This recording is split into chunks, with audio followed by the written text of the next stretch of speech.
ആലപ്പുഴ മാവേലിക്കര പുന്നമൂടിൽ ആളില്ലാത്ത വീടുകളിൽ മോഷണം നടത്തിയ പ്രതി പിടിയിൽ. തിരുവല്ല സ്വദേശി റോയ് എന്ന നസീമാണ് പിടിയിലായത്. കഴിഞ്ഞ ഓഗസ്റ്റ് 16-നാണ് മാവേലിക്കര പുന്നമൂട് ജംഗ്ഷന് കിഴക്കുവശം പോനകം ഭാഗത്ത് ആളില്ലാത്ത 4ഓളം വീടുകളുടെ മുൻവാതിൽ കുത്തിത്തുറന്ന് പണവും സ്വർണവും വിദേശ കറൻസികളും നസീം കവർന്നത്. മോഷണം നടന്ന വീടുകളിലെയും പരിസരങ്ങളിലെയും CCTV കേന്ദ്രീകരിച്ച് നടത്തിയ അന്വേഷണത്തിലാണ് കവിയൂർ പടിഞ്ഞാറ്റുംശ്ശേരിയിൽ വാടകയ്ക്ക് താമസിക്കുന്ന തിരുവല്ല സ്വദേശി റോയിയാണ് മോഷണം നടത്തിയതെന്ന് കണ്ടെത്തിയത്. മോഷണക്കേസിൽ ജയിലിലായിരുന്ന ഇയാൾ ശിക്ഷ കഴിഞ്ഞിറങ്ങിയ ശേഷം വീണ്ടും മോഷണം തുടങ്ങി. കോഴിക്കോട്, തൃശൂർ, പാലക്കാട്, മലപ്പുറം ജില്ലകളിൽ നിരവധി മോഷണം നടത്തിയതായി പ്രതി സമ്മതിച്ചതായി പോലീസ് അറിയിച്ചു.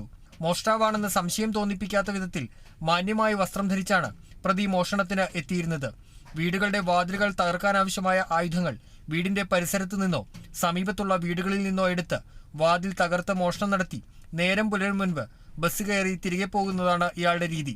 കോടതിയിൽ ഹാജരാക്കിയ പ്രതിയെ റിമാൻഡ് ചെയ്തു. Kerala vision news, Alappuzha.